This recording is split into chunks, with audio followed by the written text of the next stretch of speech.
কাঁসাই নদীতে জল ছাড়ার ফলে প্লাবিত হয় বেশ কয়েকটি এলাকা। পূর্ব মেদিনীপুরের পাঁশকুড়া পৌরসভা এলাকার ১-৮ নম্বর ওয়ার্ডের জন্দরা এলাকায় ও ১-৫ নম্বর ওয়ার্ডের গড়পুরুষোত্তমপুর এলাকায় নদী বাঁধে ভাঙন দেখা দেয়। গড়পুরুষোত্তমপুর, উদয়পুর, চাঁপাডালি, জদ্দা, বাংলিডারি, মল্লিকপাড়া সহ বেশ কয়েকটি এলাকা সহ স্টেশন লাগোয়া পৌরসভার ওয়ার্ডগুলি প্লাবিত হয়।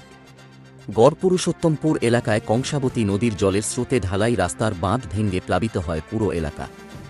ভোর রাতেই কাঁসাই নদীর বন্যার জলের চাপে ভাঙল বাঁধ। হুহু গতিতে জনবস্তি এলাকায় ঢুকছে বন্যার জল। আতঙ্কে ঘর ছাড়া স্থানীয় মানুষজনরা। এমনকি কংসাবতী নদীতে একটি নৌকা আসার সময় জলের স্রোতে তার অভিমুখ ঘুরে যায়, ফলে প্রাণ বাঁচাতে নৌকা থেকে ঝাঁপ দিতে দেখা যায় একজনকে। তবে স্থানীয় মানুষজনদের অভিযোগ, কোন এনডিআরএফ টিম এলাকায় পৌঁছনি বলে ক্ষোভ প্রকাশ করে। বহু বসতবাড়ি এক প্রকার জলের তলায়, রাস্তা ছাপিয়ে বইছে বন্যার জল।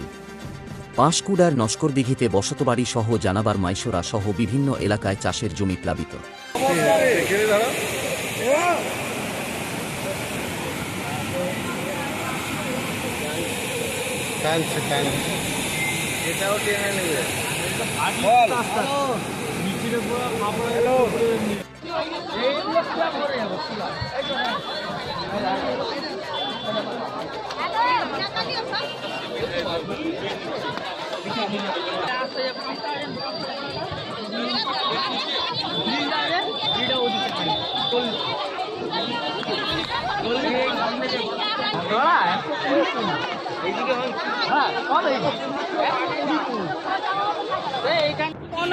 কি গত এলাকার তো এবার ডুবে যাচ্ছে, ভেঙে যাচ্ছে, বুঝতেই পারছো।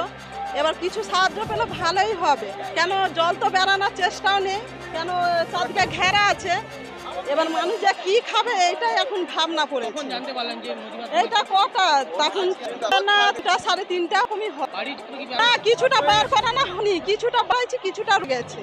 কি যে হবে এখন ভাবতেছি, এবার খেতে পাবো কি পাবো এইটাও চিন্তা হচ্ছে। সরকারকে বলছি কিছুটা সাহায্য পাবো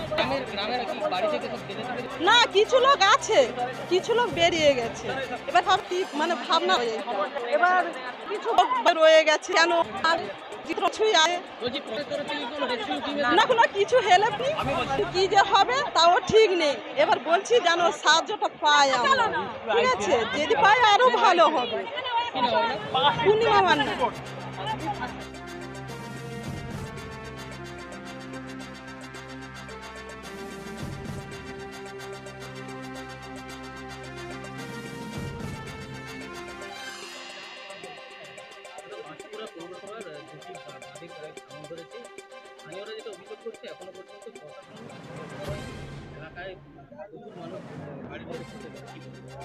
প্রথমত হলো কংসাবতী নদীতে যা জল এসছে এটা একদম রেকর্ড পরিমাণ। 2021 সালে 11.18 এসছে।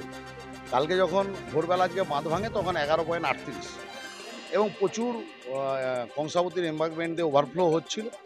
তো পাঁশকুড়া শহর এলাকার দু জায়গায় ভেঙেছে, জঁদরার 15 নম্বর ওয়ার্ড, মানে 18 এবং 15 নম্বর ওয়ার্ড, এবং পাঁশকুড়া ব্লক এরিয়ার চৈতন্যপুর 2 এর উদয়পুর।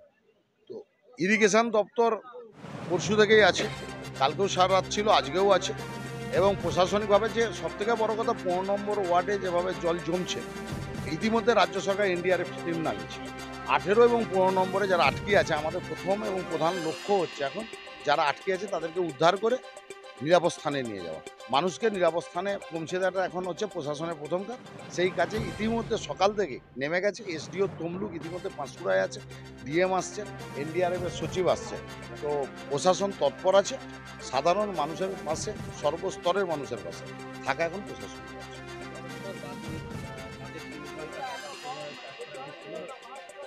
সেটা ইরিগেশন দপ্তর বলতে পারবে। নদীর জলের পরিমাণ কিন্তু সেভাবে এখনো কমে না। যতক্ষণ না জল কমছে, যাতে দ্রুততার সঙ্গে কাজ হয়, সেটা ইরিগেশন দপ্তর দেবে। হ্যাঁ, জলের স্রোতটা খুব আছে, তো সেই ক্ষেত্রে বাঁধের গভীরতা বৃদ্ধি পাচ্ছে।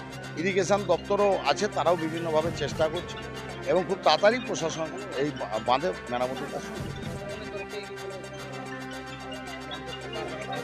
হ্যাঁ, ইতিমধ্যে রানীহাটি স্কুলে 15 নম্বর ওয়ার্ডের জন্য ক্যাম্প তৈরি করা হয়েছে, এবং মানুষ যেখানে আছে সেখানে মানুষকে এখন নিরাপদ স্থানে পৌঁছে দিয়ে তারপর খাবারের ব্যবস্থা করা হচ্ছে।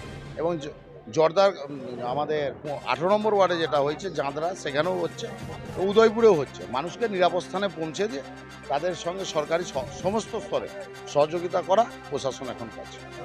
সুজিত রায়, সহসভাপতি, ৫টা ৫০।